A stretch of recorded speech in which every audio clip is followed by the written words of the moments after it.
This komputer. Ya. Bismillah.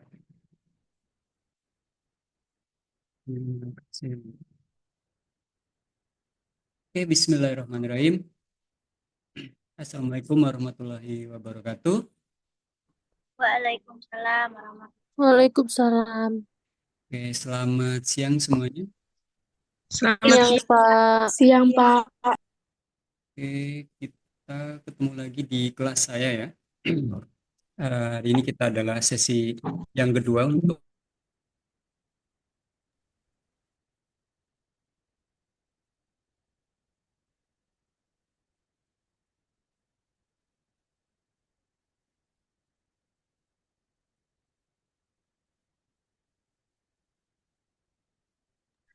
Bapak ke-mute.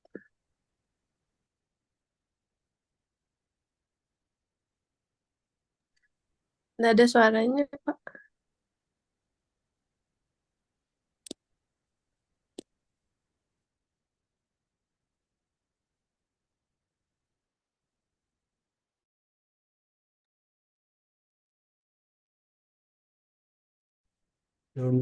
mikrofon.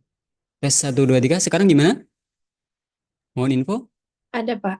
Baik. Baik, saya ulang. Assalamualaikum warahmatullahi wabarakatuh. Selamat siang semuanya.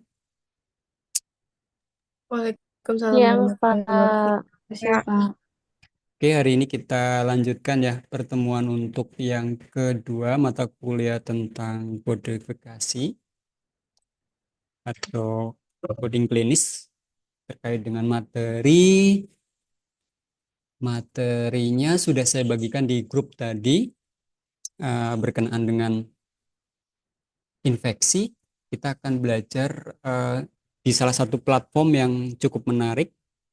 Jadi teman-teman bisa langsung saja sambil ngakses kalau ada komputer masing-masing. Kalau pakai HP mungkin terlalu kecil. Eh, di situ tuh ada platform dalam bentuk format wiki. Lebih tepatnya dia namanya Wikidoctor ya. Wikidoc. Wikidoc. Di dalamnya ini setelah saya pelajari lumayan holistik, menyeluruh. Tidak hanya tentang coding, tapi juga informasi-informasi tambahannya. Jadi teman-teman nanti bisa eh, selain disimpan juga bisa diakses terus-menerus. Kalau ngomongin tentang kondisi penyakit infeksi tertentu dan parasit ya. Ini kalau di materi yang saya bagikan ini lumayan kompleks. Jadi selain dia bahas tentang strukturnya, nomenklatur dari klasifikasinya, juga contohnya ya, ada histori sejarah penyakitnya, ada patofisiologinya. Kita coba buka salah satunya. Kalau kemarin tuberkulosis, kita lanjut yang di blok A20 hingga A28. Di sini nih ada nama-nama penyakit yang disebabkan oleh infeksi yang disebabkan oleh zoonotik bakterial, jadi mikroorganisme yang berupa bakteri. Selain namanya juga dia ini ada deskripsi di dalamnya. Contohnya ini uh, bubonic plague. Ada nama lainnya di atas ini bubonic plague ya kalau kalau di ICD-nya, tapi nama lainnya juga ada yaitu Yersinia pestis infection. Terus kerennya lagi di bawah ada rujukannya, sudah diedit oleh para expert ahlinya dari berbagai penjuru.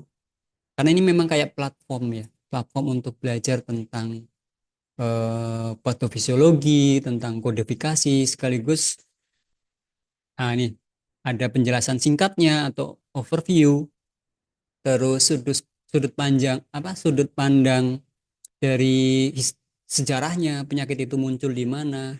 Nah, kita fokusnya sebetulnya di sini nih, di klasifikasinya, gitu kan. Namun kita ditambahin juga referensi tentang ilmu ilmu penyakitnya atau patofisiologi.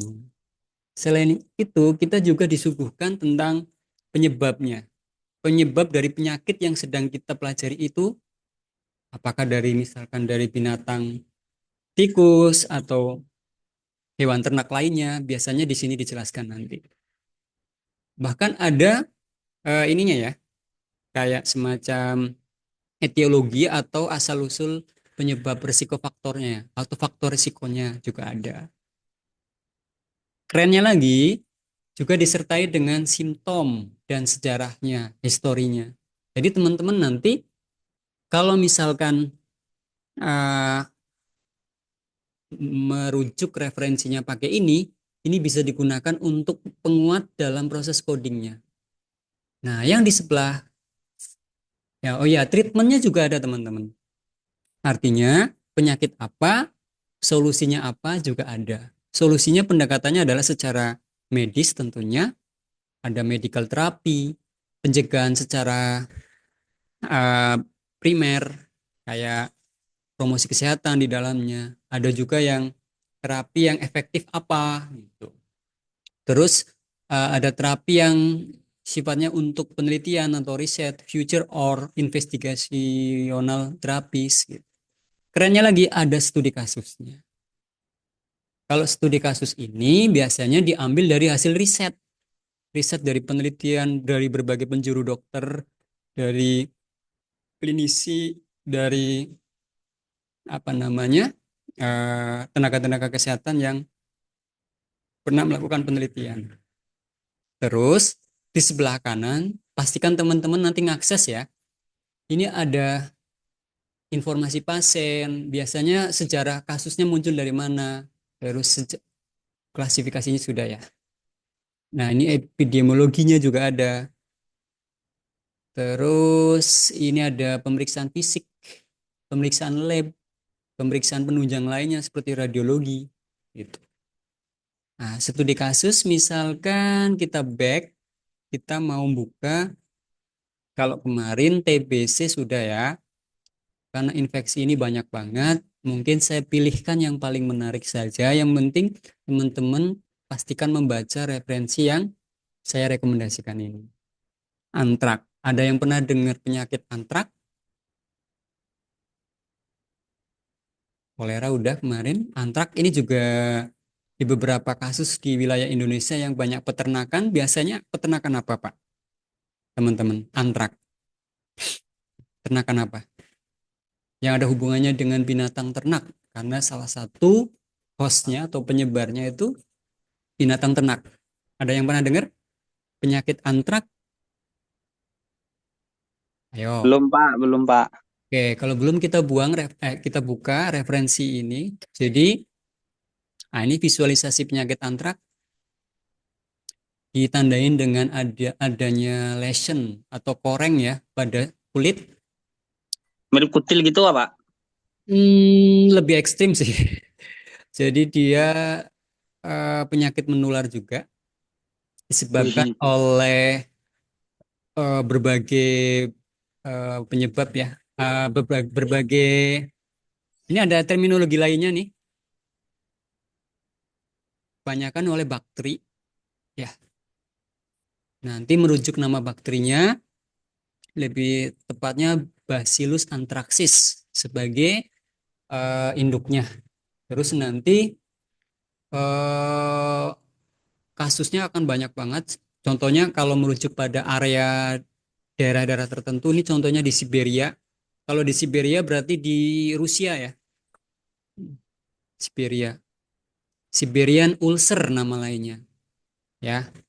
Terus kalau kita buka overview-nya atau penjelasan singkatnya, antrak ini disebabkan oleh bakterium Bacillus anthracis. Ya. Jadi dia adalah penyakit akut, infeksi akut pada manusia dan juga binatang. Ya.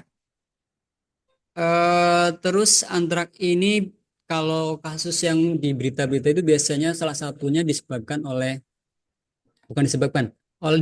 melalui hewan ternak, yaitu sapi atau hewan ternak mamalia.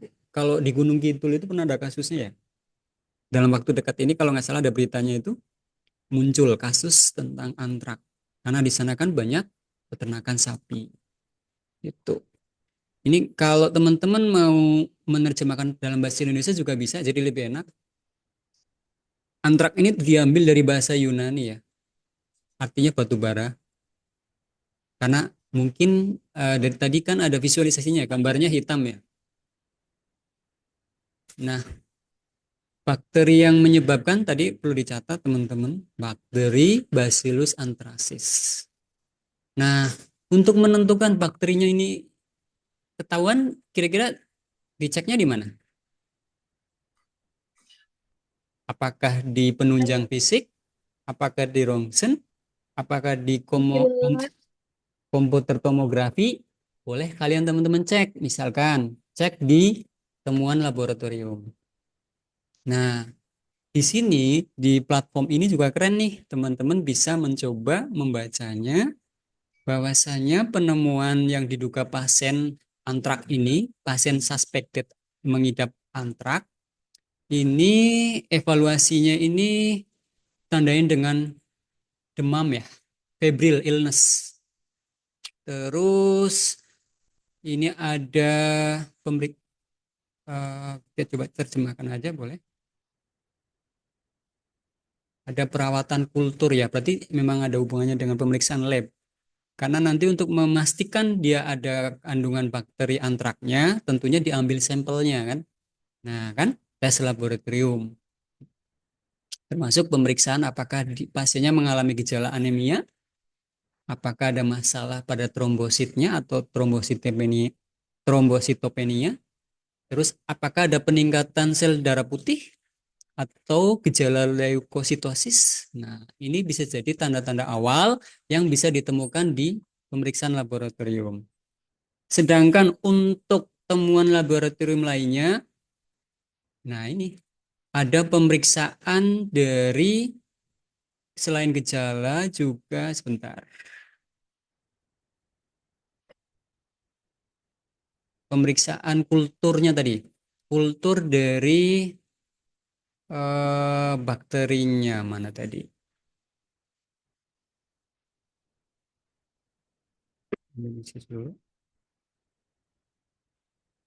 Kulturnya mana ya tadi ya? Laboratory test include anemia,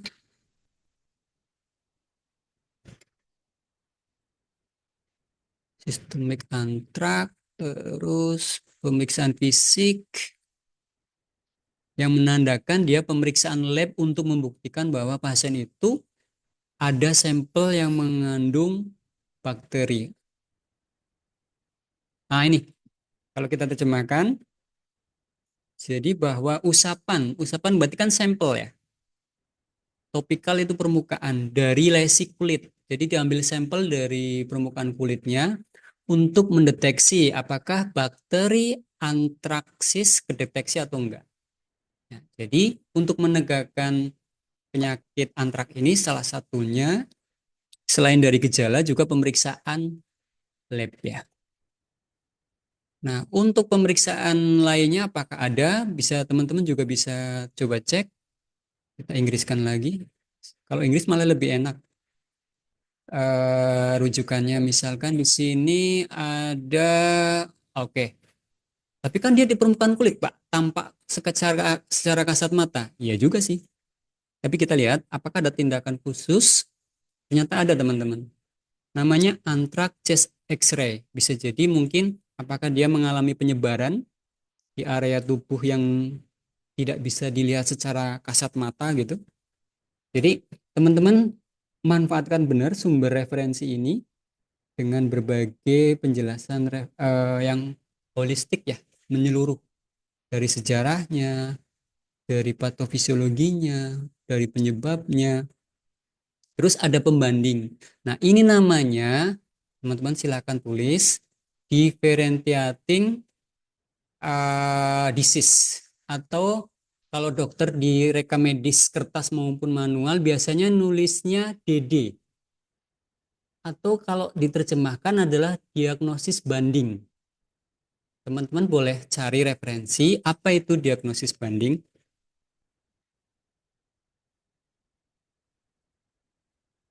Jadi gini, analoginya,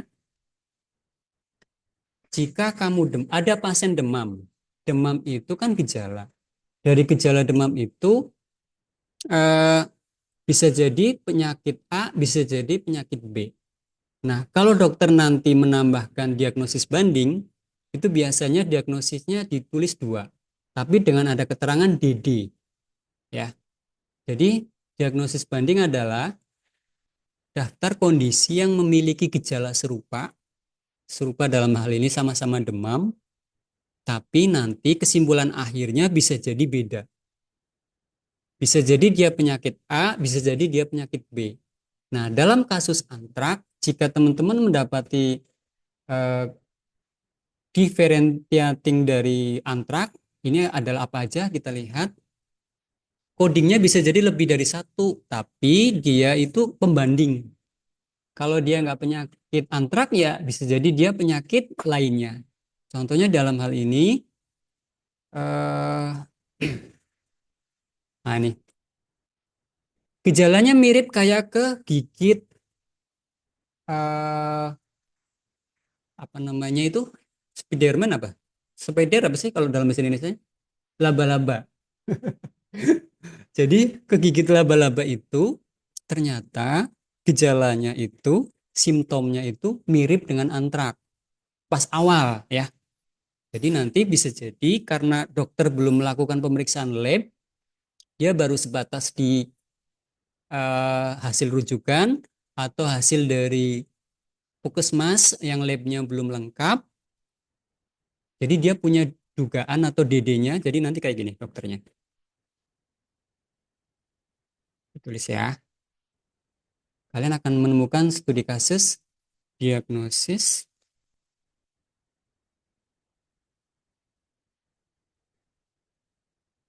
tapi biasanya dia masih dugaan. Diagnosis, suspek, dokter itu masih di persimpangan dalam menegakkan diagnosanya. Antrak, DD, arachniditis atau kegigit laba-laba. Karena gejalanya mirip. Nah, kalau teman-teman mengkoding kondisi kayak gini ini, telusuri lebih lanjut di rekam medisnya. Jangan juga buru-buru menerjemahkan sebagai antrak, jangan juga buru-buru menerjemahkan PITS. Kalian harus buka rekam medisnya sampai ke kesimpulan akhir. Biasanya di resume. Yang jadi masalah adalah kalau pasiennya keburu-buru dirujuk. Bisa jadi di IGD itu, IGD puskesmas mungkin, atau di rumah sakit yang belum lengkap. Tapi kalau rumah sakit sih rata-rata labnya udah lengkap ya. Jadi nanti jangan buru-buru di coding ya. Di codingnya, maksudnya codingnya jangan mentok di sini. Kalian cek ke RM lain. Bisa ke lab, bisa ke, kalau dia sempat rawat inap, berarti ke RM Bangsal. Jadi diagnosis ini biasanya diagnosis pengantar atau diagnosis awal atau diagnosis kerja. Pak, tapi ada kasus loh Pak, sampai dia pulang ternyata diagnosisnya masih sebatas kayak gini. Nah ini jadi masalah. Kalau mau diteliti boleh, terutama kasus pasien-pasien yang dirawatnya cuma sebentar lalu buru-buru keluar, di mana tindakannya, tata laksana pengobatannya itu belum menyeluruh. Itu ya. Jadi catatan teman-teman adalah tentang diagnosa banding, harus teman-teman tahu. Diagnosa banding itu kayak diagnosis persimpangan lah analoginya. Kalau nggak A yang B. Jadi finalnya nanti ngeceknya di mana? Yaitu di lab, di bangsal, atau di resume finalnya sih. Kalau resume pasti dijamin udah final. Ya, keputusan akhir. Jadi kembali ke antrak ini, diferensial diagnosisnya ini ada juga cutaneous antrak.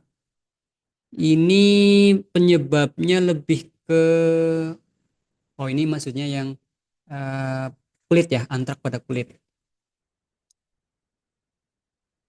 Nah, ini ada erysipelas, kodenya beda lagi nanti nih teman-teman kalau ngecek. Kalau kegigit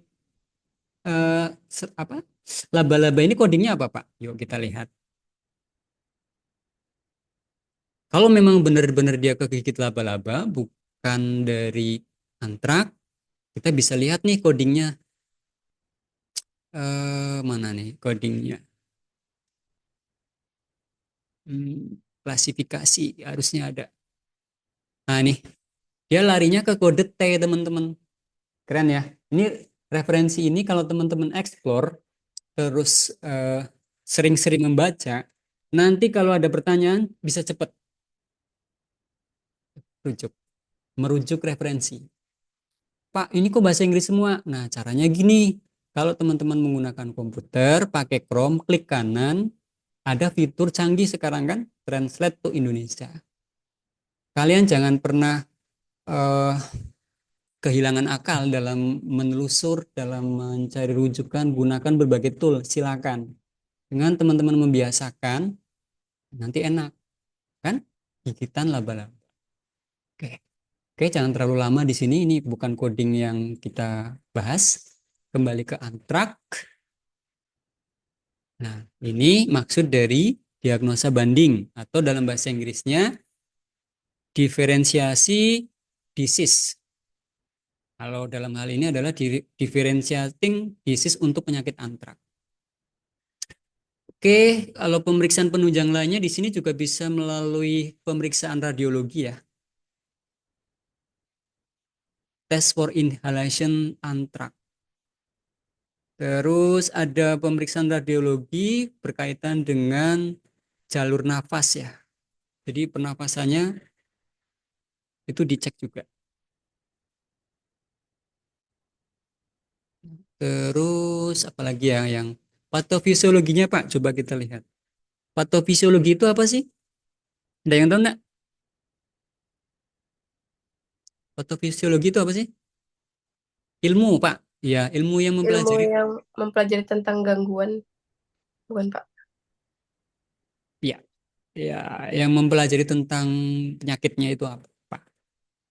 Nah, di sini ini dia dipelajari sampai ke jenis penyebab bakterinya, penyebabnya apa, bahkan diklasifikasikan sampai ke DNA-nya ya, karena nanti bakterinya macam-macam, asal usulnya juga, terus gejalanya, ditularkan melalui apa, transmitted through the skin. Jadi kalau orang kena antrak, potensi menular dengan sentuhan ya, ya, karena dia bakteri juga. Nah ini jenis bakterinya banyak banget. Kalian udah harus hafal, tapi minimal tahu arahnya. Karena kan kalian fokus ke coding. Jadi yang penting nanti kuasai codingnya. Informasi-informasi ini jadi modality kalian dalam mengcoding nanti. Oh ini ngomongin tentang bakteri yang hubungannya dengan antrak. Gitu. Ini sih rumah sakit canggih nih kalau sudah pemeriksaan sampai ke genetiknya ya. Genetik dari antraknya. Kalian cukup tahu saja. Ini sudah teknologi canggih banget karena sampai ke sel-selnya dari bakterinya. Nah, mungkin ini yang bisa jadi pemahaman tambahan. Transmission atau penularan dalam kasus antrak ini umumnya membutuhkan apa nih? Commonly require a prior skin lesion. Jadi ada ditandain dengan eh, kondisi lesion itu kayak koreng ya pada permukaan kulit untuk tahap awal as a prerequisite for infection. Ditandai pada umumnya pada kulit ya, gangguan pada lesion pada kulit. Nah, ada juga selain ini yang khusus untuk antrak cutaneous ya. Cutaneous berarti kan permukaan, lapisan permukaan kulit. Ada juga yang pada saluran pencernaan, lambung dan usus ya. Nah, ini kalau sampai kayak gini biasanya karena ingestion atau tertelan ya. Pada air minum, pada air yang terkontaminasi oleh bakteri. Nah, akhirnya antraknya ini disebutkan gastrointestinal anthrax. Atau yang terhirup, inhalation anthrax. Nah, ya, from breathing in airborne anthrax. Jadi penularannya lewat udara, airborne transmissionnya. Terus yang terakhir injection. Kalau sesuai namanya injection berarti lewat peredaran darah ya.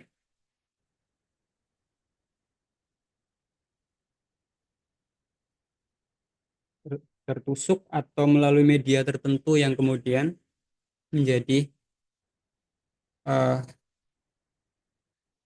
awal tertularnya atau transmission. Jadi setidaknya ada 4, melalui kulit, melalui pencernaan, yaitu tertelan atau termakan, terkonsumsi, atau melalui udara, inhalation, atau melalui injeksi. Atau misalkan tertular dengan pasien yang lain mungkin enggak, karena makanya harusnya kan jarum itu nggak boleh, harus hanya sekali pakai kan, jarum suntik.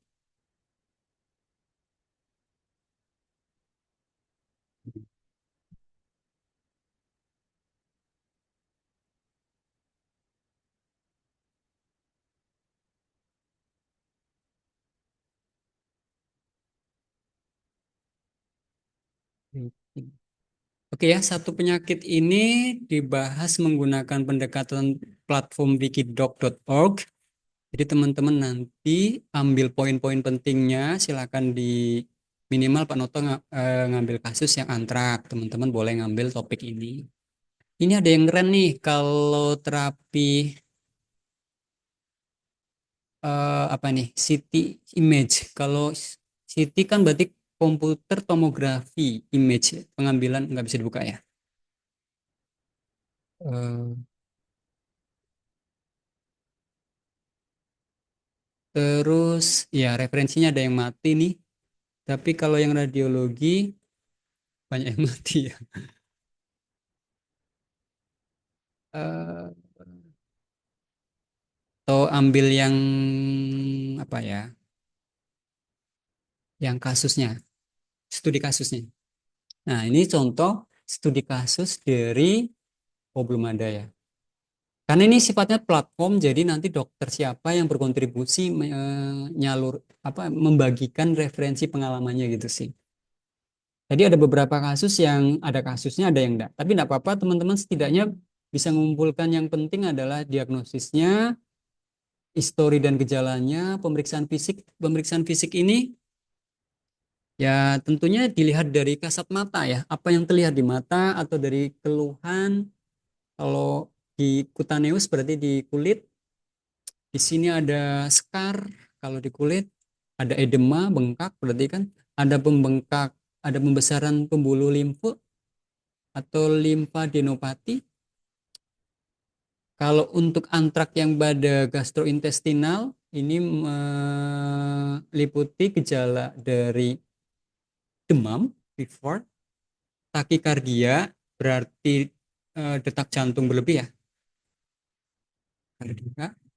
Kalau detak jantungnya pelan berarti berad, ini apa namanya?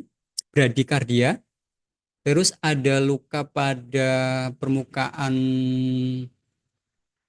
kayak perlapisan ini ya, rongga rongga mulut, rongga hidung, mucosal ulcer, terus ada pembengkakan atau edema. Khusus kasusnya adalah pada orofaringeal atau penyakit kerongkongan dan tenggorokan. Jadi untuk kasus antrak ini bisa menyebar sampai ke berbagai tempat. Nah, ini teman-teman bisa klik kanan, terus pilih bahasa Indonesia juga lebih ringkasannya ini. Ambil poin-poin pentingnya aja, gejala umumnya. Ini menarik nih, jadi teman-teman sambil menulis poin-poinnya, nanti jadi catatan kalian.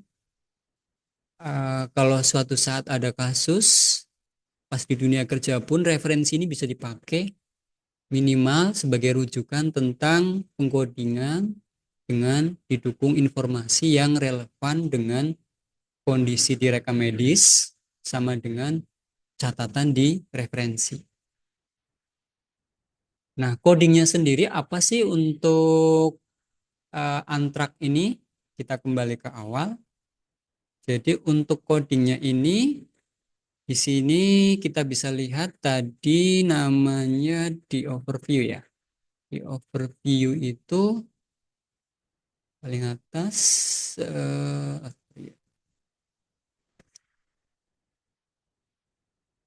di overview apa diagnosis ya? Di diagnosis ini terus pemeriksaan fisik, pemeriksaan lab, CT scan. Kalaupun misalkan ada yang tampil, ada yang enggak, codingnya bisa dibandingkan dengan yang ada di ICD 10 yang biasa kita pakai. Jadi nanti referensinya ada 2. Saya bukakan. Nah, untuk antrak.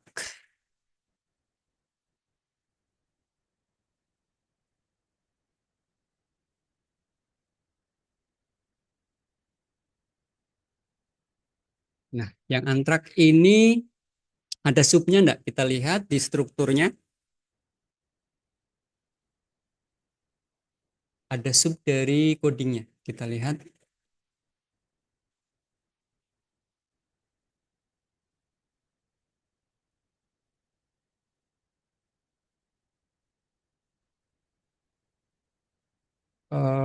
Antrak. Kita lihat di sini antrak itu ada beberapa klasifikasinya, mulai dari sama ya tadi yang di referensi satunya, yaitu ini cutaneous berarti di kulit. Ini ada yang menarik yaitu di paru, pulmonari. Terus ada di gastrointestinal untuk pencernaan atau uh, lambung dan usus. Ada juga yang sepsis. Nah, kalau yang sepsis ini biasanya itu kronis dan menyeluruh di bagian tubuh pasien. Jadi dia bisa ditemukan gejalanya di berbagai tubuh dari si pengidapnya. Makanya sepsis ini biasanya kondisi yang sangat kronis. Jadi di mana dia mengidap penyakit infeksi yang hampir menyeluruh di bagian tubuh si pengidapnya. Sepsis ini bisa sepsisnya macam-macam ya. Kalau kita lihat dalamnya, nah antraks sepsis bisa sampai ke darah bahkan. Kalau sudah sampai ke darah, berarti dia bisa menyebar kemana-mana. Ya. Nah, ada juga yang other 22.8 ini adalah bentuk antrak yang lainnya, di mana salah satunya yaitu antrak yang hubungannya dengan radang selaput. Apa yang kemarin kita bahas sebelumnya? Meningitis berarti apa? Meningitis itu apa? Ada yang tahu enggak? Meningitis. Radang? Radang apa? Halo? Selaput otak, Pak. Ya, jadi ini dia dua kondisi. Nanti codingnya adalah A22.8 karena dia other, plus artinya dia adalah antrak yang menyebabkan radang selaput otak atau G01 asteris. Ya, ini adalah antrak meningitis. Kadang dokter menulisnya dua kondisi seperti ini. Jadi hati-hati kalau mendapati diagnosis atau informasi klinis berupa dua istilah. Pastikan dicek dulu, jangan-jangan dia dua kode. Kadang teman-teman pengalaman dari kakak kelas, dia hanya menuliskan gini, A22.8 aja. Nah, itu coding yang tidak tepat. Antrak. Kalau ngomongin antrak, bisa juga kita lihat visualisasinya kalau di Google itu tampilannya seperti apa. Nah, kasus yang sering adalah siklusnya ditularkan melalui hewan ternak ya. Sapi. Sapi gila kalau dalam bahasa Indonesianya saya sering dengar beda. Sapi gila. Nih, bakteri antraksis tadi ya. Oke, ada juga yang catatan lainnya apa ya kalau ngomongin antrak? Nggak ada sih. Di sini, oh ya, yang pasti disebabkan infection due to Bacillus anthracis. Teman-teman, jika menemukan kata dueto atau jutu bacanya, itu arti maknanya disebabkan. Teman-teman boleh ditulis, makna jutu ini adalah disebabkan. Jadi nanti teman-teman infection due to Mycobacterium bacillus misal. Atau kolera dan sebagainya. Jadi ini infeksi yang disebabkan oleh Bacillus anthracis. Pak, di sini ada kata malignan. Jadi teman-teman kalau mendapati terminologi malignan di ICD, teman-teman boleh tulis kata malignan itu artinya keganasan. Ya. Lawannya dari ganas apa? Jinak, Pak. Nah, Jinak Pak, bisa.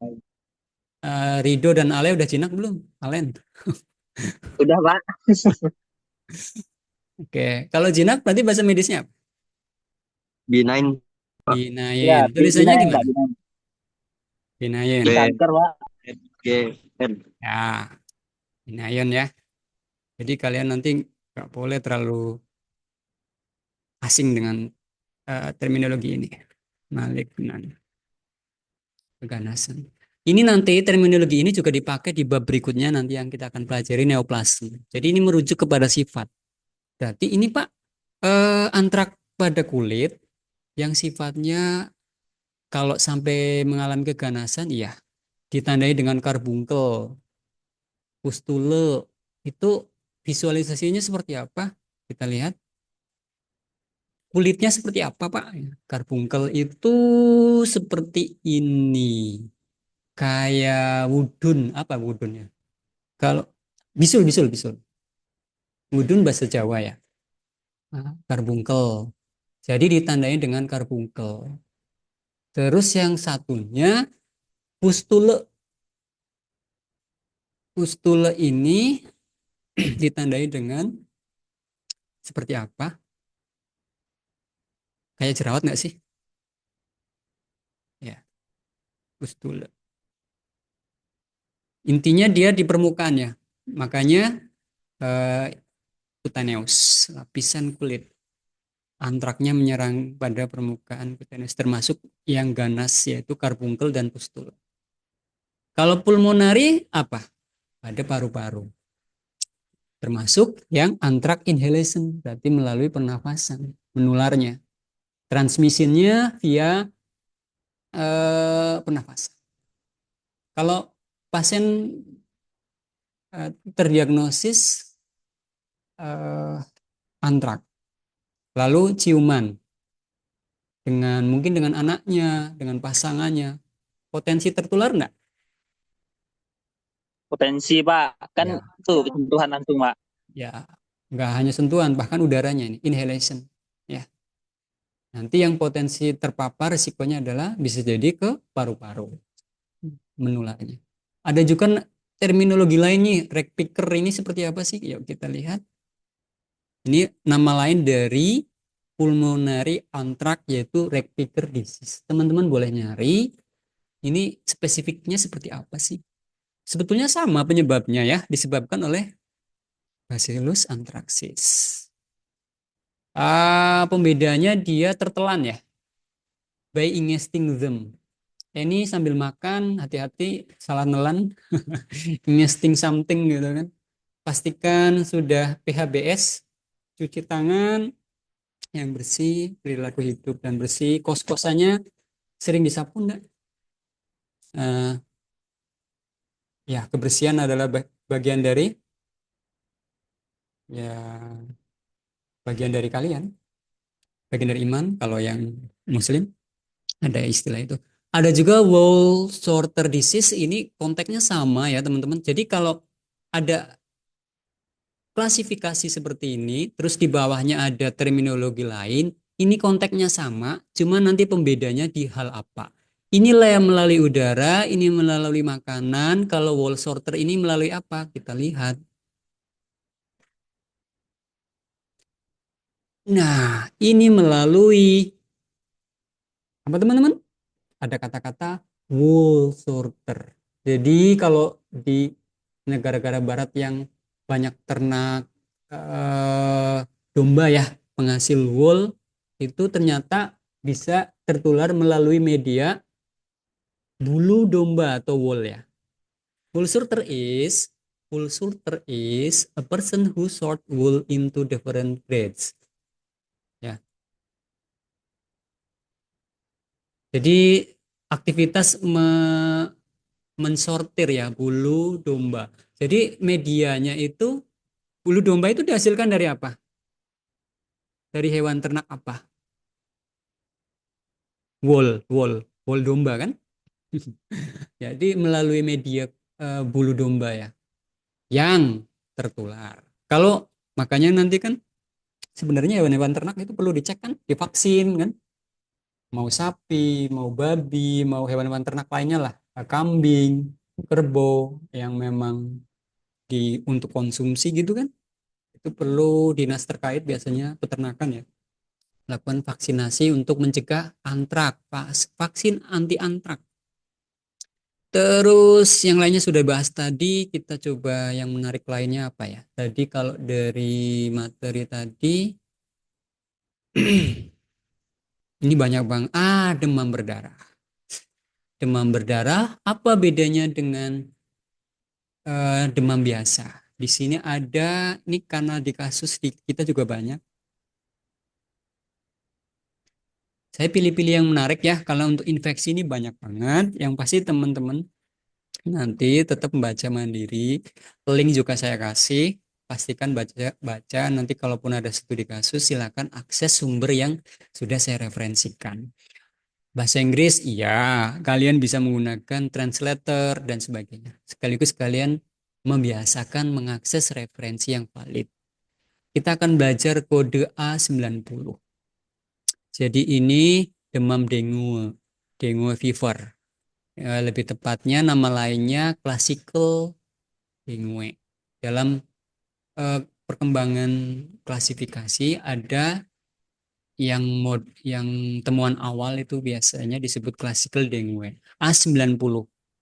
Kalau kita lihat di dalamnya A90 ini kita lihat dia dirujuk referensinya ke WHO ya.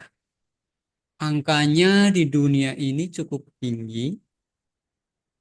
Dia masuk top endemik, penyakit endemik yang bisa dicegah dengan cara vaksin. Terakhir itu 5 November 2024.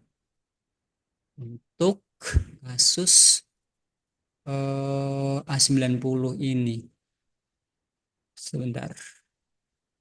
Kalau langsung di ICD 10-nya aja gimana Pak? Ya, A90. Kita lihat klasifikasinya seperti apa. A90. Ini juga catatan menarik karena kasus di tempat lapangan kerja kita, khususnya Kalbar ini masih sering. Mulai ya? Tadi ya. Pak, saya izin off cam ya Pak. Soalnya HP panas Pak. Luar kop dari kipas angin Pak. Oke, yang penting videonya jangan ikut panas. Nah, di sini ternyata dia masuknya arthropod. Hewan berbuku, bersendi ya. Mikroorganisme bersendi. Arthropod bone. Bukan, maksudnya dia yang apa namanya? Kita lihat ya jenis virusnya nanti. Ini menyebabkan demam. Ini kelompoknya arthropod. Oh, maksudnya gini, dia arthropod hingga demam yang disebabkan oleh virus, kelompoknya ya.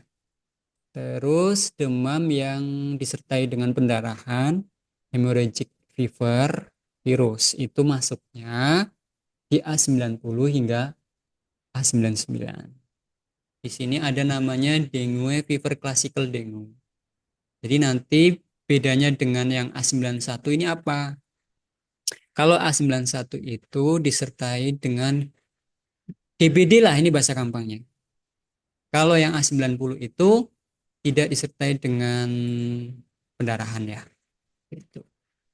Makanya di sini ada exclude, hati-hati. Diagnosisnya apa, Dek? Gitu kan.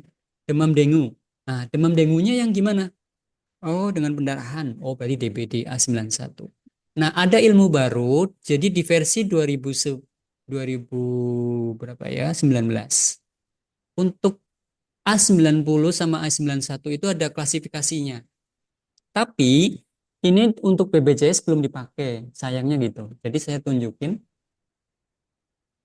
A90 ini catatan teman-teman. Nanti ada pembedanya, saya akan pisahkan. Codingnya beda soalnya. Hati-hati pada saat mengcoding untuk apa nama? Untuk klaim BPJS. BPJS itu menggunakan versi 2010 ya. Untuk Kemenkes juga. Cuma di lapangan dokter-dokter itu dalam mengklasifikasikan demam dengue itu kadang menggunakan terminologi yang dipakai di ICD 10. Ini pengalaman lapangan. Jadi nanti hati-hati. Coba perhatikan. A90 di 2010 bloknya adalah A90 hingga A99.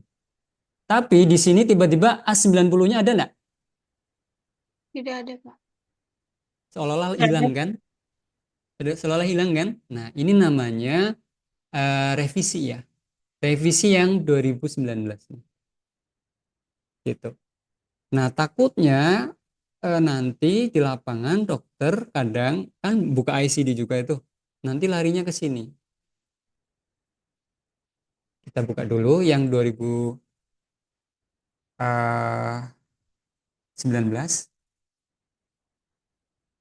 Kita pakai kata kunci dengue.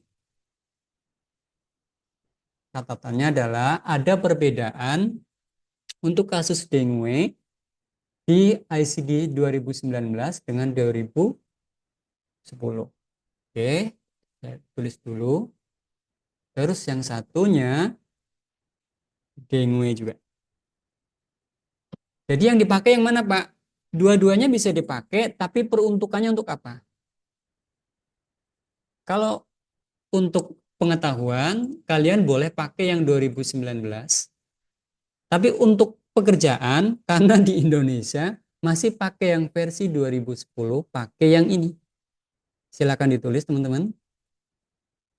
Hati-hati nanti kalau keluar di ujian, bedakan antara dengue yang ICD 10 dengan dengue, demam dengue yang 2019 versinya. Ya. A90 ini langsung larinya jauh banget, A97. Di sini ada penjelasannya sebenarnya. Karena memang penelitian itu kalau kalian mau nyalakan boleh aja sih.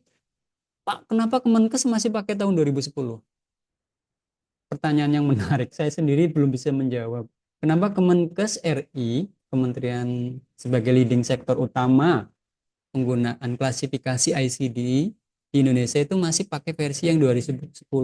Penjelasan gampangnya sih, saat ini memang BPJS khususnya ya, karena dia untuk jaminan kesehatan nasional itu, coding yang dipakai masih pakai versi 2010. Padahal kan ICD kan berkembang terus. Kalau teman-teman lihat nih, versinya tuh kan banyak kan? Bahkan ada yang 2011. Maaf, ICD 11 di dunia. Tapi nggak dipakai di belum dipakai, lebih tepatnya sih belum. Sampai kapan ya? Sampai nanti ada aturan regulasi yang mewajibkan. Nah, pengalaman teman-teman dalam kakak kelas kalian dalam mengerjakan demam dengue ini, baik yang demam berdarah yang versi 2010 sama demam berdarah yang versi 2019. Padahal kalau secara penjelasan lebih asik yang 2019 loh. Kenapa? Kita lihat di sini. Ini sama-sama demam dengue ya. Ini ada penjelasannya nih. Disebabkan oleh virus ya. Virus namanya dengue virus. Disebabkan oleh gigitan nyamuk ya. Ini adalah salah satu penyakit yang apa nih? Yang susah diprediksi ya tanda klinisnya. Karena memang menjadi momok juga, membunuh juga banyak kasus yang akhirnya tidak terselamatkan. Itu. Di sini ini ada disertai dengan gejala, disertai tanpa gejala, dengue without warning sign. Ada juga yang disertai dengan gejala. Sebenarnya nih perkembangan ilmunya sudah sampai segini. Tapi yang kalau yang model 2010 simple aja ya klasifikasinya, klasikal gitu aja. Nah, di sini ada juga namanya severe dengue. Severe berarti parah. Ditandain dengan salah satunya central nervous system. Jadi menyerang sistem saraf pusat. Ini ada pemeriksaan AST dan ALT, ini kondisi dari organnya mengalami impaired, penurunan kesadaran. Salah satunya penurunan kesadaran ditandai dengan adanya radang otak ya, encephalitis, dan juga mempengaruhi organ lainnya. Makanya severe. Severe artinya berat. Silakan teman-teman tulis, karena istilah severe ini berlaku untuk berbagai penyakit lainnya. Severe itu artinya berat. Gitu teman-teman. Jadi demam dengue nanti kalau yang mau dipakai yang mana Pak? Sekali lagi saya catat, kalau teman-teman sudah nyatat, di Indonesia di Kementerian Kesehatan dan BPJS pakai ICD 10 tahun 2010 untuk kasus dengue. Tapi di versi yang lain ternyata yang 2019 itu pakai kodenya sampai di kelompok A97 seterusnya nih. Sampai 97.9 ya. Termasuk kalau yang demam berdarah dia 97.2. Kalau yang demam berdarah pakai ICD 10 A91. Ada yang menanyakan enggak ini? Penting ini. Kasusnya banyak loh teman-teman. Di bulan-bulan tertentu dia muncul. Nanti kita lihat ya hasil klasifikasi di tempat saya kerja. Ada nggak tahun ini kasus DBD? Karena ada aplikasi pelaporan DBD teman-teman.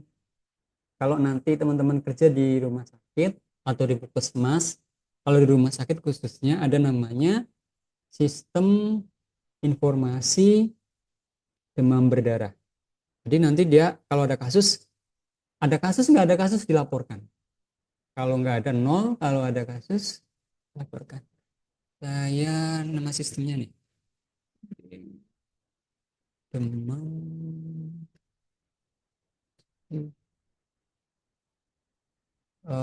Saya lupa nama linknya ya.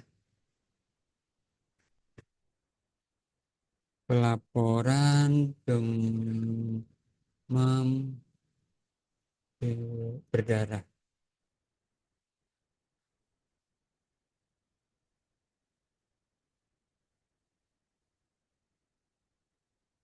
Oh, di komputer kantor ya. Nanti saya tunjukin lah. Jadi nanti ada khusus untuk laporan dengue.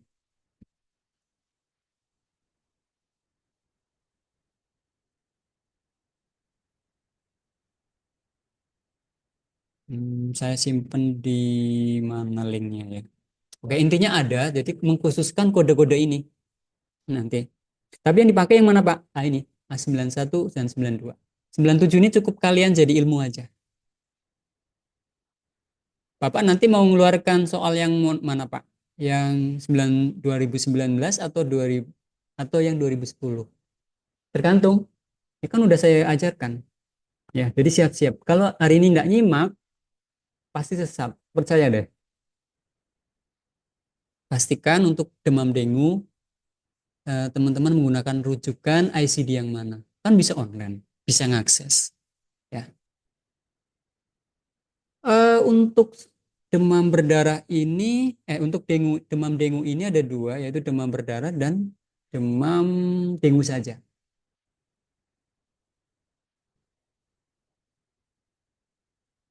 Emang DBD itu disebabkan oleh nyamuk apa? Tahu nggak? Ada yang tahu nggak? Nyamuk Aedes aegypti. Ya, salah satu penyebab DBD ya. Di sini nggak ada penjelasan bawahnya ya. Nah, ada kasus terdekat, dia kaitannya dengan penyebarannya disebabkan oleh nyamuk juga, yaitu other mosquito borne viral fever, demam yang disebabkan oleh virus yang disebarkan oleh nyamuk lainnya. Di sini ada, pernah dengar ini enggak?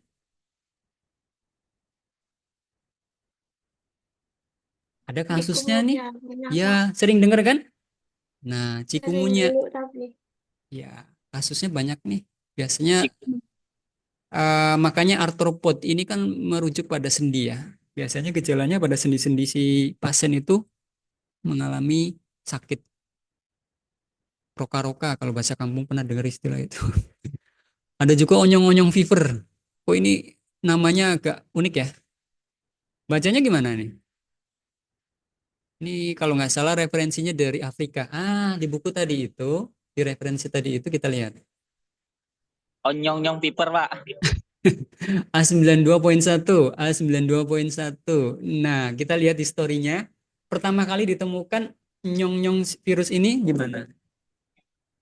Uganda. Oh, pantas lah, Pak. Memang bahasanya kayak gitu, Pak. Namanya unik kan? Ya.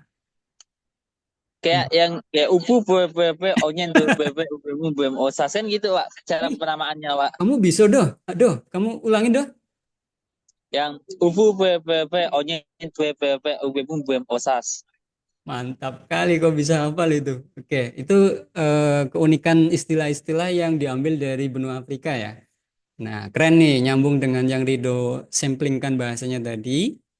Ada namanya onyong-onyong fever. Mohon maaf ya, saya bacanya agak unik onyong-onyong. Onyong-onyong koder dong kalau bahasa Jawa. Onyong-nyong virus namanya. Pertama kali ditemukan tahun berapa? Historinya? 1959. Yes, di Uganda. Uganda itu Afrika mana? Afrika Tengah ya? Ya, biasanya daerah tropis tahu saya. Bahkan ada di sana ada institut risetnya ya, pertama kali. Dan daerah Afrika sekitarnya ada Kenya, Tanzania, Zaire, Kongo, Malawi. Malawi, bukan Pak. Malawi ada nama salah satu negara di Afrika, namanya Malawi. Ada juga Mozambik. Di Afrika ada berapa negara? Ada yang tahu enggak? Ada tahu nggak? Afrika ada berapa negara? Ini pengetahuan tambahan aja sih. Ada berapa negara di Afrika? 54. Yes, setara dengan negara bagian Amerika. Juga 54. Yang keempat 54-nya Hawaii atau Alaska? Kalau Amerika, negara bagian Amerika. Amerika. Ini tambahan aja ya, ilmu tentang patofisiologi, terutama tentang sejarah dari penyakit itu kadang merujuk pada regional. Ada berapa negara bagian di Amerika? Setahu saya 64. Saya penasaran aja. Bagian. Ada soalnya ada penyakit yang nanti ketemunya di Amerika bagian tertentu sejarahnya. Oh, 50 ya, bukan 54 ya. Sekitar 50. Iya. Alaska dan Hawaii. Oke, kembali ke sini. Oke, onyong-onyong. Eh, genusnya adalah alpha virus, spesiesnya adalah penyong-penyong virus. Pernah nggak sih di tempat Bapak kasus coding ini? Setahu saya belum. Kalau yang cikungunya udah. Kalau sampai ada, ngeri sih. Berarti ada, mungkin ada juga warga pendatang dari Afrika sana. Mungkin dia bekerja di Indonesia lalu eh, bolak-balik ke sana. Atau ada yang pengen wisata ke Afrika enggak? Saya kok kepengen deh, nggak tahu ngapa. Saya sering melihat National Geographic itu keren Afrika sana tuh kan. Atau YouTube-YouTuber dari Afrika juga banyak kan. Pengen merasakan dunia lain gitu. Kalau Asia kan areanya ya seperti ini gitu. Negara lain itu seperti apa.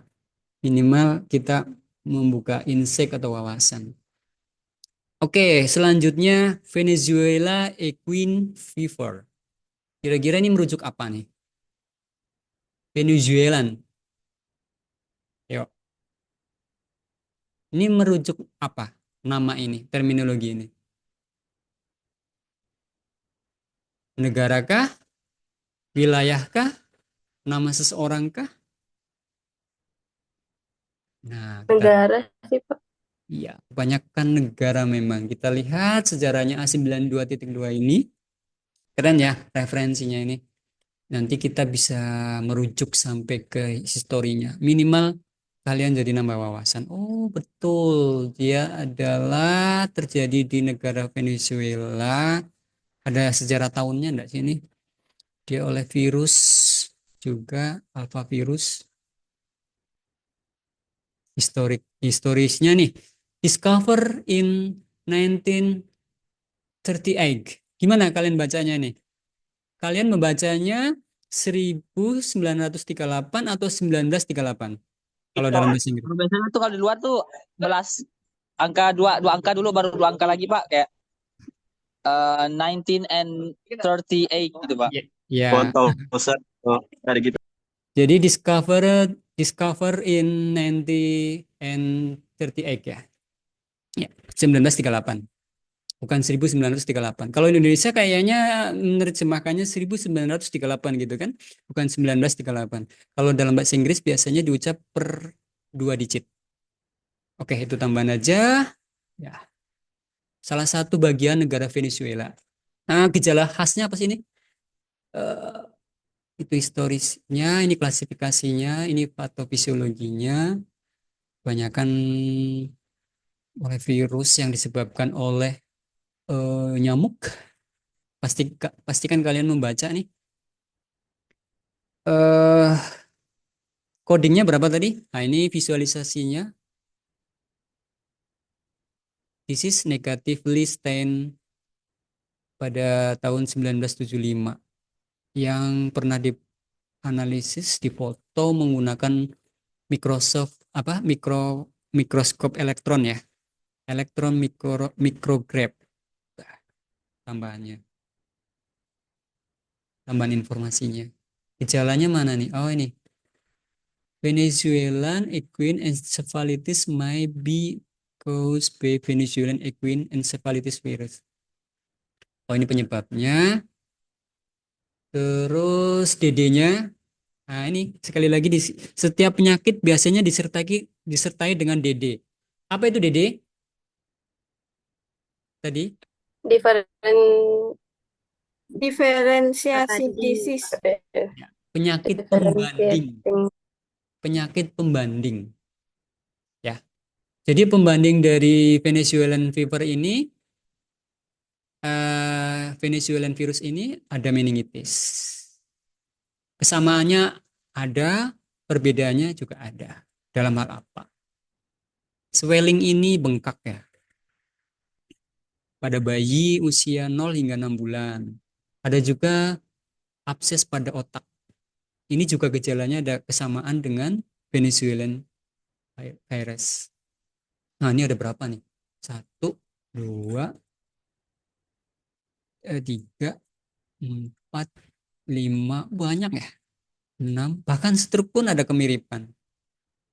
Ada juga pendarahan pada otak dalam ya, intracranial hemorrhage atau trauma. Itu DD.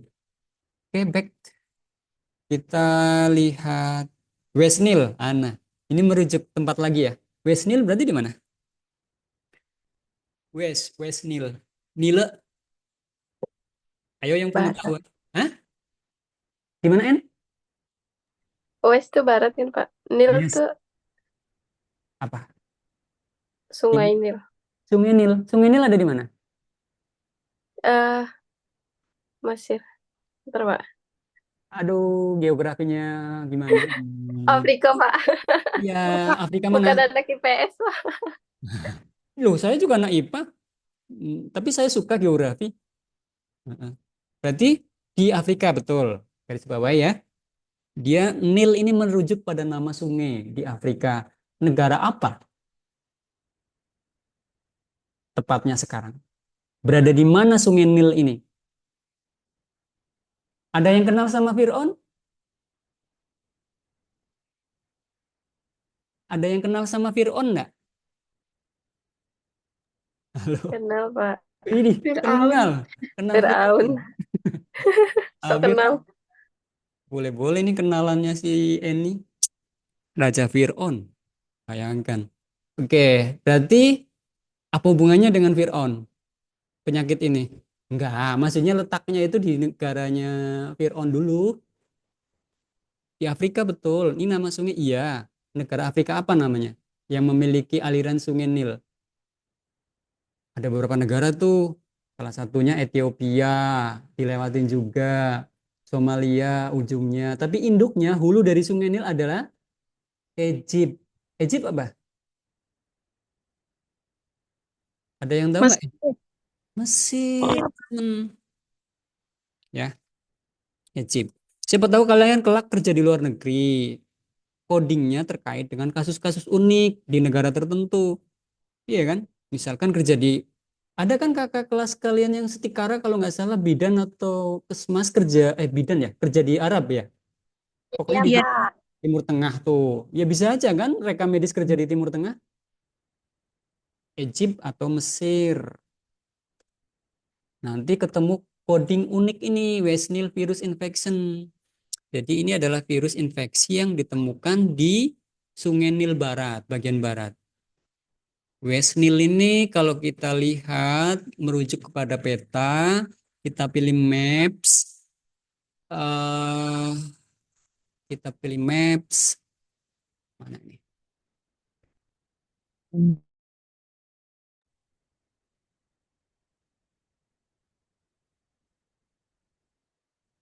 Oh, A92.3 ini boleh.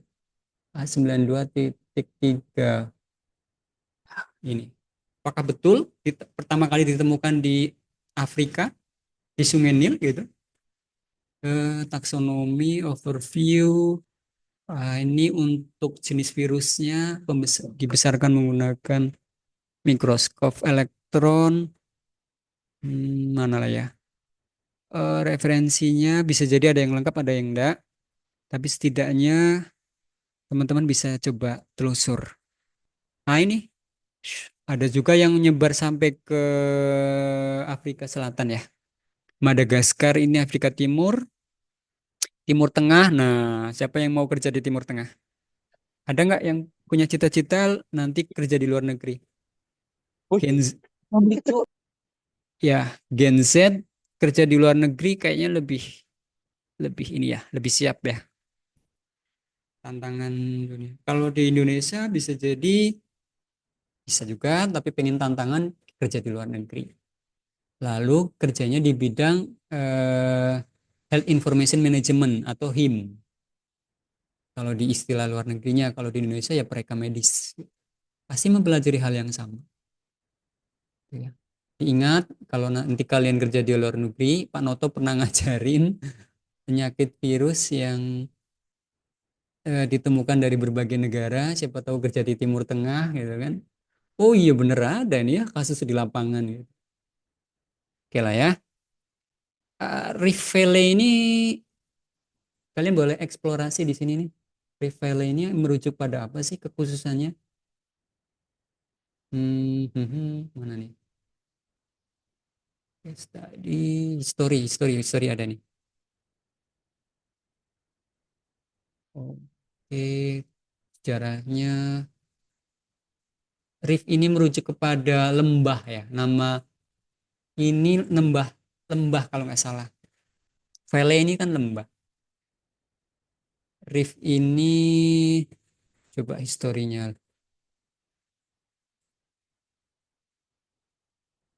Saya pernah baca di Amerika kalau nggak salah.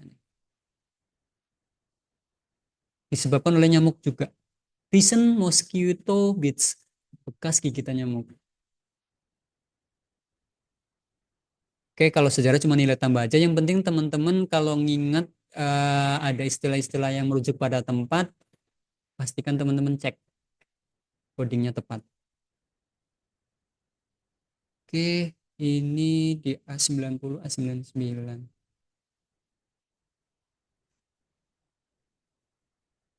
Demam kuning ini yellow fever. Ada juga scarlet fever. Boleh kita cek yellow fever ini apa hubungannya dengan warna kuning? Disebabkan oleh yellow fever virus. Ya, ini gejalanya adalah kita lihat disebabkan oleh arthropod-borne virus. Jenisnya adalah famili Flaviviridae, nama virusnya. Lagi-lagi di Afrika ya, dan Amerika Selatan. Terus apa lagi ya? Jarang sih di tempat kami ini. Di Kalbar khususnya nggak ada. Ini khusus-khusus di luar negeri aja. Kita pilihkan yang sering di Indonesia aja deh. Marburg virus, Ebola. Ebola sering dengar nggak? Ebola pernah masuk Indonesia nggak sih? Pernah dengar nggak beritanya? Ebola ini juga di Afrika. Ini kebanyakan kenapa kok temukan di Afrika ya? Kita yang tahu nggak? Secara sosiogeografi di Afrika itu negara maju atau negara tertinggal atau negara sangat tertinggal? Sepengetahuan kalian. Afrika, majority. Tinggal sih kayaknya, Pak. Ya, bisa jadi itu jadi penyebab ketika sebuah negara dikategorikan ekonominya adalah tertinggal atau perkembangannya bisa jadi itu aspek kesehatan itu nomor sekian gitu. Dari anggarannya dan sebagainya. Itu bisa menjadi pemicu timbulnya berbagai kondisi morbiditas atau penyakit-penyakit yang unik-unik begitu. Salah satunya Ebola. Ebola ini juga historinya ada hubungannya dengan wilayah di Afrika juga. Ebola historical perspektif kita lihat. Iya kan, bener kan? Tahun 76 Zaire ini dan Sudan, Afrika Timur ini, Zaire dan Sudan, Afrika Timur ini. Ya. Tahun 76 pernah terjadi wabah atau dalam bahasa Inggrisnya outbreak Zaire during the 1976 outbreak. Pernah terjadi wabah. Terus terjadi wabah lagi tahun 2013 hingga 2014. Outbreak ditandai dengan menyebarnya Ebola secara besar-besaran. Largest Ebola outbreak. Bahkan mempengaruhi sampai ke Asia, Eropa, dan Amerika. Sehingga penyakit ini menyebar ke seluruh dunia. Bagi-bagi ya, karena seiring dengan perkembangan kan hari ini kita lagi di Mesir. Besok kita ke mana? Jalan-jalan lagi ke mana? Ke London. Karena bisnis gitu kan, jadi keliling ke berbagai negara. Nah, itu potensi menyebarkan penyakit dari satu negara ke negara lain. Makanya kalau udah terjadi pandemi atau wabah, outbreak, sampai terjadi apa? Ayo, lockdown. Sudah pernah nonton film Lockdown? Yang versi Korea atau yang luar negeri? Sudah. Lockdown. Suka Suka enggak tuh? Lockdown movie. Kakak yang flu burung. Ya, ada Lockdown itu versinya banyak ya. Ada satu lagi film apa ya? Yang terkait dengan wabah-wabah penyakit menular gitu. Ini lockdownnya terkait penyakit bukan? Yang Yang ada anak drakor. kecil tuh. Kok jadi lari? Ya, Ya itu itu apa tuh? Yang lockdown karena aduh, wabah flu burung, Pak. itu ya filmnya ya. Drakor. Pernah saya dampingin istri nonton film ini. Kalau nggak salah judulnya itu flu, Pak. Flu ya? Ya flu. Hmm, Flu. Ini ya? Oh iya ini kayaknya. Kalau nggak salah pernah nonton nih. Ah ini pemerannya siapa nih? Eh, udah pernah nonton film ini? Train to Busan, Pak. Oh iya, Train to Busan. Itu juga adaptasinya ya ke film drakor ya. Keren ini. Nah, kalau nonton film sambil nambah wawasan tentang penyakit boleh. Oh, kontangion ya. Wabah. Kontangion kan artinya wabah. Kontangion hingga the flu, film soal wabah yang merinding. Seru nih. Outbreak atau wabah. Oke. Apalagi ya yang kita pilihkan ya yang menarik. Dragon Gear pasti. Demam berdarah sudah. Kalau yang Itu ada di aja. Indonesia. Nggak ada mulutnya. Rabies. Rabies. Penampakan kan? Kalau rabies ini apa yang kalian pahami dengan rabies? Gigitan anjing.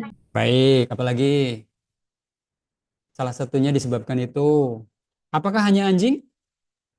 Ada Tidak, yang Pak. lain. Dari monyet.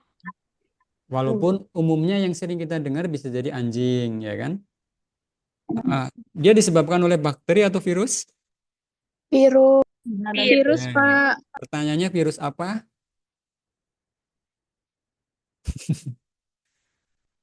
Rabies virus. Jenisnya apa? Nanti bisa kalian telusuri di sini nih. Bisa divaksin enggak? Bisa. Ada vaksin. Karena memang solusi Bisa. terbaik adalah vaksin. Salah satu gejala dari rabies itu apa? Takut air, takut angin. Oke. Adakah yang takut air kalian? Kejam. Kejang. Steve. Ada yang takut air enggak? Itu bukan karena rabies, Pak. Tapi karena habit. Karena malas Karena mandi. hujan, Pak. Iya. Ini kalau di Amerika ternyata penyebabnya tidak hanya anjing. Ada rakun. Ada yang tahu rakun? Ada yang kenal rakun? Tahu, Pak. Tahu, Oh, Pak. iya. Kirain kenal. Fox? Ada yang tahu fox? Tahu, Pak. Tepung. Ini peranjing-anjingan semua nih, mohon maaf kalimat saya. Hewan tepung itu kayak anjing juga kan, kalau nggak salah. Coyote gitu kan. Ya, jenis anjing tertentu di Amerika sana. United States, raccoon, fox, skunk, coyote, possum, bahkan apa nih, bats, bat apa nih? Gigitan bat, kelelawar ya, Lampu. bisa disebabkan oleh kelelawar.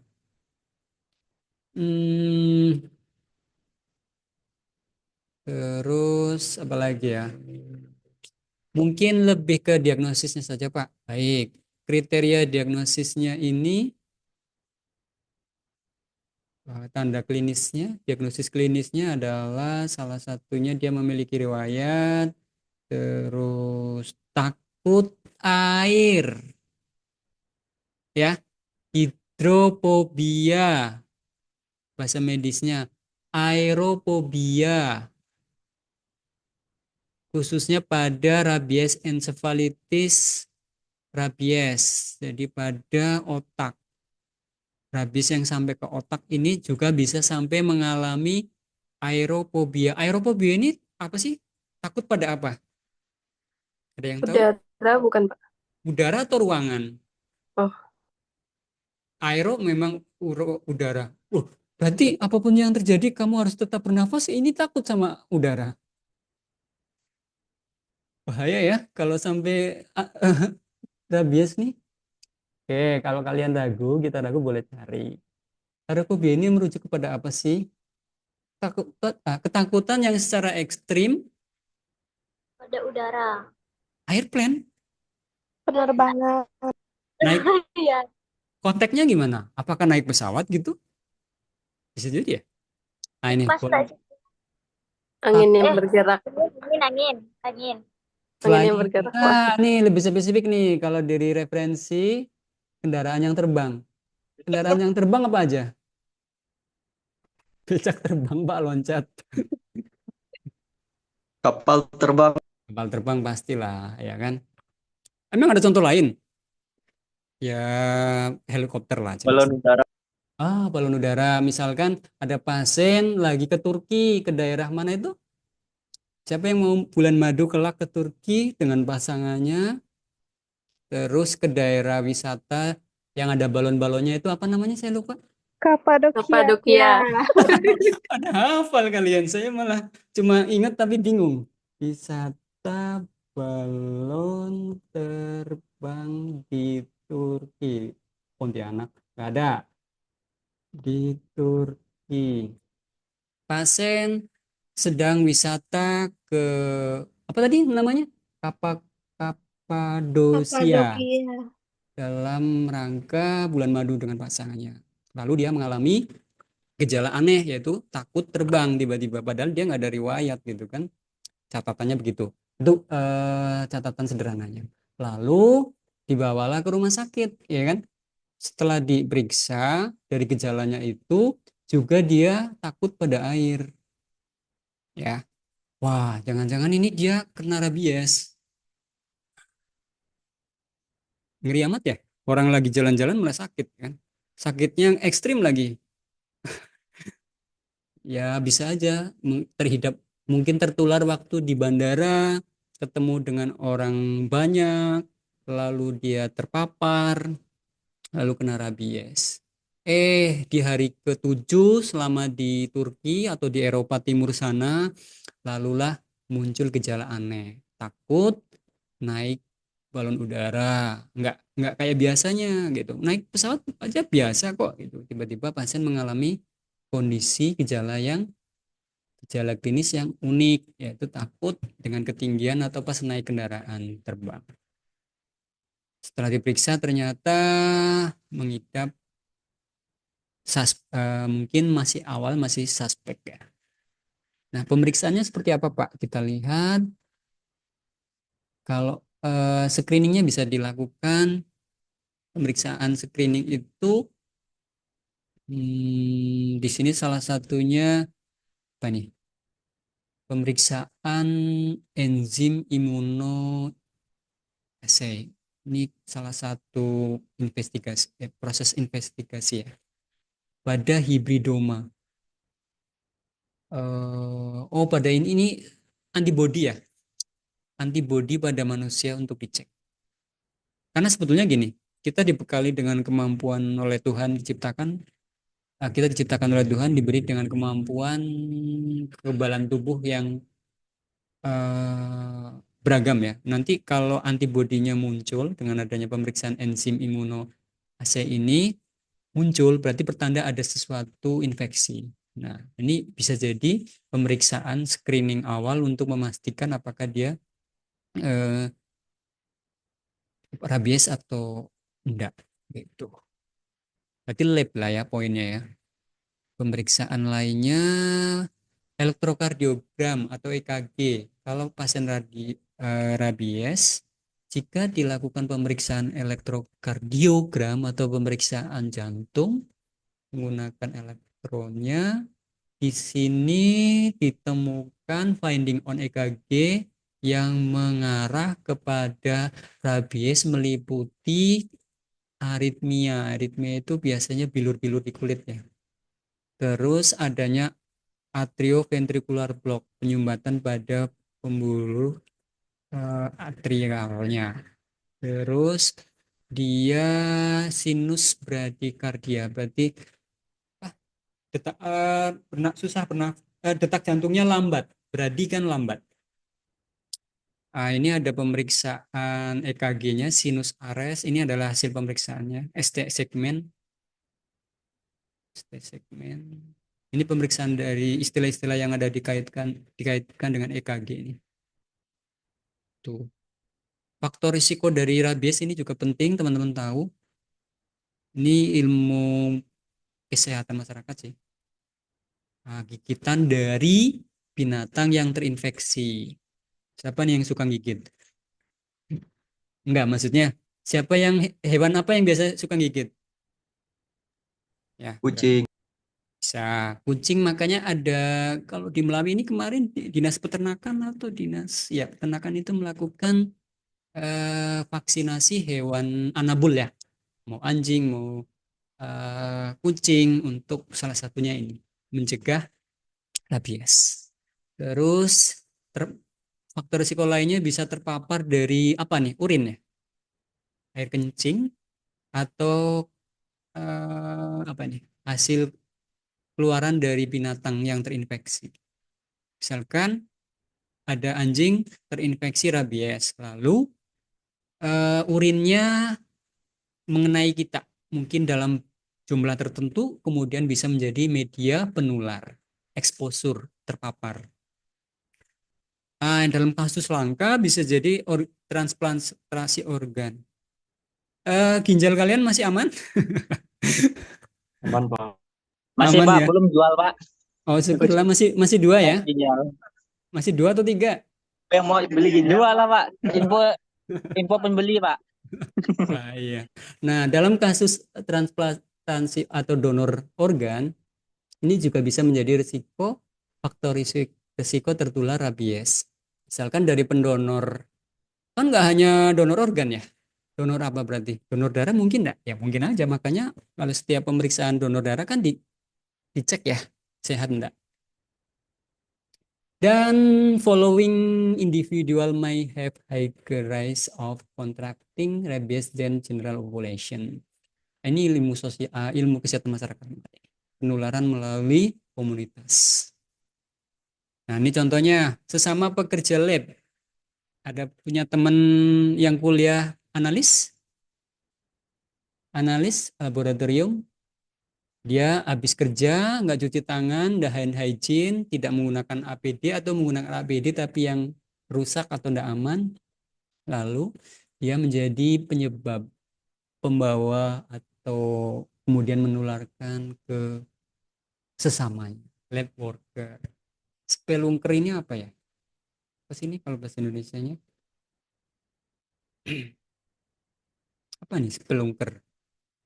Nggak ada ya? Nggak bisa diterjemahkan ya ini, nggak tahu lah. Ini kayaknya merujuk pekerjaan deh. Ini apa namanya? Kiper ya, atau yang biasa ngurusin binatang. Maksudnya Iya, kiper tuh. ya kayak apa? Dokter hewan juga bisa. Atau international traveler. Nah, penyakit menular memang banyak hubungannya dengan orang-orang yang suka jalan-jalan, itu juga jadi salah satu faktor risiko. Rizka, terakhir kemana Rizka?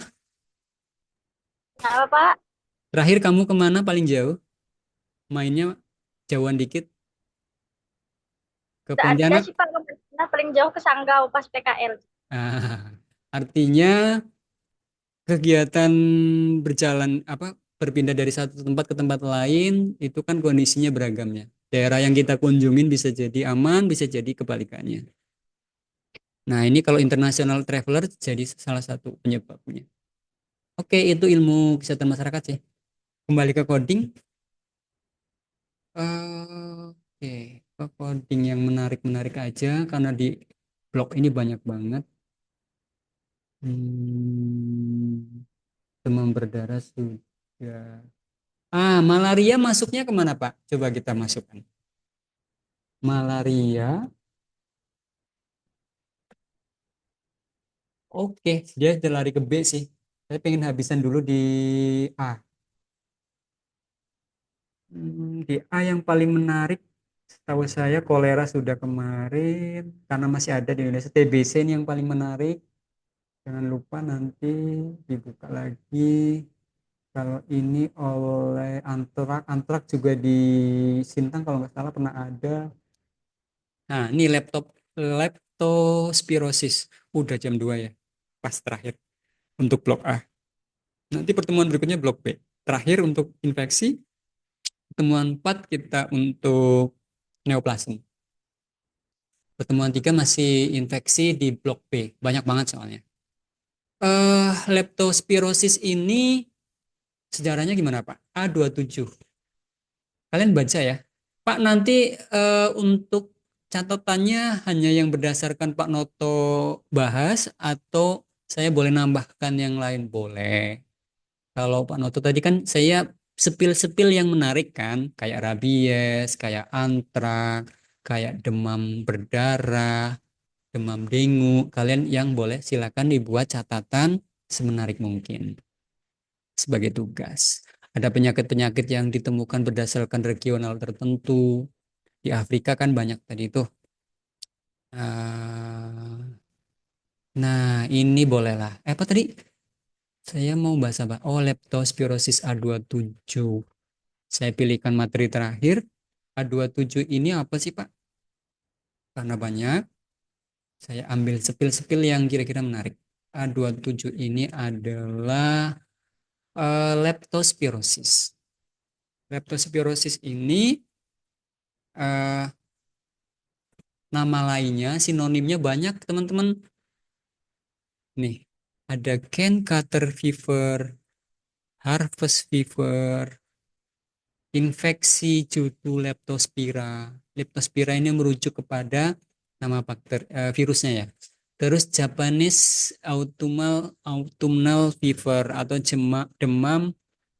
Autumn itu apa? Musim semi atau musim gugur? Autumn. Nama musim. Semi ya? Semi, Pak. Semi ya, autumn. Kalau musim di luar negeri itu ada berapa sih? 4 ya? Autumn musim gugur. Gugur ya? Pokoknya ini merujuk pada musim nih. Jadi demam musim, oke lah kita cek aja. Autumn itu artinya gugur atau semi? Spring, semi. Oh iya ini gugur benar. Saya baru ingat.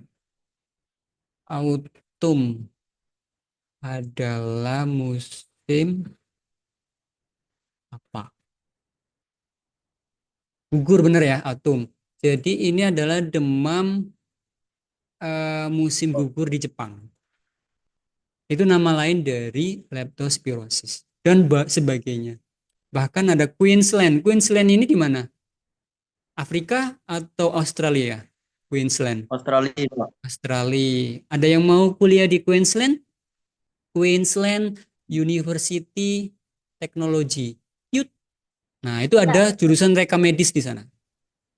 Jurusan reka medis di Queensland University Technology. Ada yang mau keluar negeri? Enggak. Nah, investasi masa depan. Pulang-pulang jadi apa? Ahli reka medis ya. Yut. Bapak bener nggak nih ngomong? Coba kita cek. Setahu saya ada Queensland University. Ada kan? Ya, bukan teknik ya, tapi Queensland University, University of Queensland. Eh, mana studinya? Ada undergraduate berarti S1. Di sini ada namanya untuk Fakultas Health and Information and Medicine.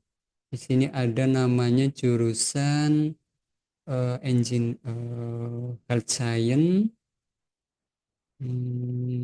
Mana ya waktu itu ya? Isinya reka medis deh. Information Teknologi Science halaman 2 juga.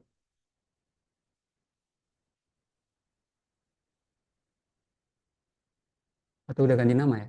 Pokoknya saya pernah dapetin kalau untuk kuliah luar negeri salah satunya di sini.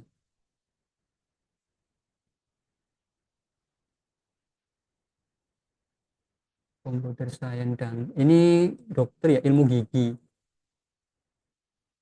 Kalau nggak salah ini nih. Health mana tadi? Health science. Nah ini,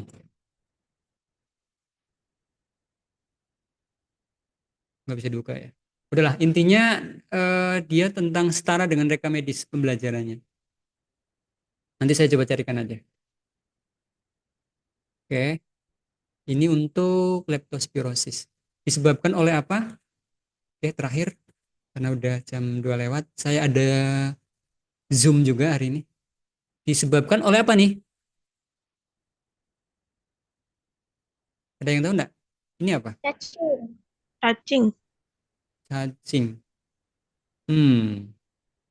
Zoonotic Leptospira species. Leptospira species ini apa sih? Bagian Spira. dari apa nih?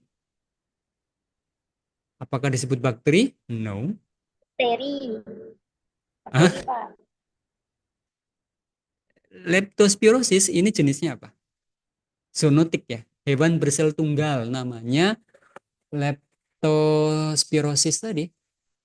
Leptospira genusnya. Hewan bersel tunggal atau zoonotik. Jadi dia bukan bakteri ya. Kan. Nah ini. Leptospira. Hewan bersel tunggal. Banyak nih spesiesnya. Terusnya, oke lah, poinnya dalam infeksi ini melibatkan banyak mikroorganisme. Jadi di blok A ini, teman-teman silakan bikin catatan.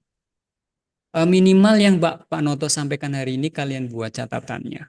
Mau seberapa banyak saya tidak batasin, tapi yang penting mudah saya baca.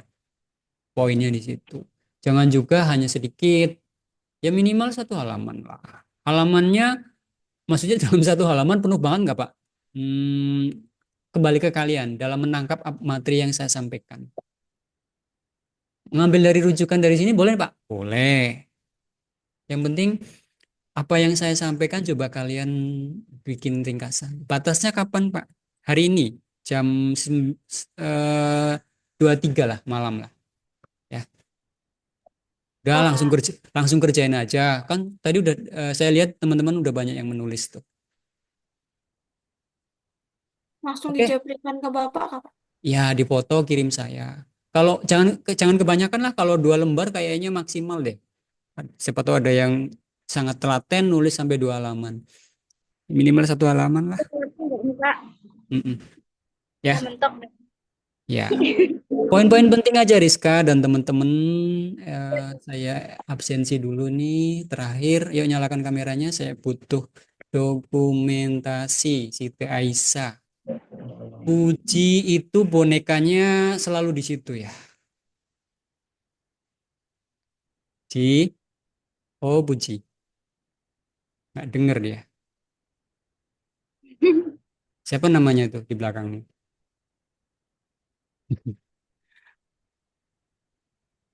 Puji, Siti Aisyah, Yayu, Maria, Elva, Trita, Aulia, Francisca, Dominikus, Magdalena, Rizka, Dina, Alisa, Ersi, Rido Allen, Eni Lucia, Cindy Ratih, Puji Maria Vina. Nah, ini satu barengan ya. Baik, Feby, Cinta, Rohmi. Slide kedua, ambil saya foto. Rita tadi udah, Puji udah, Wulandari, Elva sudah, Desnita, Reza, Alisa, Santa, Novita Nialeni, Dewi Rahma, Sarifah, Nestorania, Devanda, Nadila, Abriance, Rizky, Wahyu, Sinta, Yesika. Saya screenshot. Yuk nyalakan kameranya. Kesempatan terakhir untuk saya review. Oke, terima kasih sesi hari ini, sesi kedua. Sampai di blok A, walaupun saya tidak bisa menyampaikan semua, tapi saya kasih referensi yang cukup bagus, yang teman-teman bisa baca ulang, dan itu juga bisa jadi rujukan pada saat nanti ngerjakan soal itu jadi referensi rujukannya. Nanti keluar yang mana ya minimal kalau kalian terbiasa membaca pasti cepet ya. Open referensi dan kejelian. Tuh. Terima kasih, saya tutup. Assalamualaikum warahmatullahi wabarakatuh. Sampai ketemu lagi. Selamat siang. Waalaikumsalam. Makasih, Pak. Makasih, Pak. Kasih, Pak. Oke, Ya, terima kasih Pak. Salam boya untuk itu Pak. Kalau ini. salam apa? Salam apa tadi? Salam boya Pak Ketarido. Saya nggak tahu apa maknanya. Oke ya, saya izin live, saya matikan semuanya. Oh iya, saya belum stop.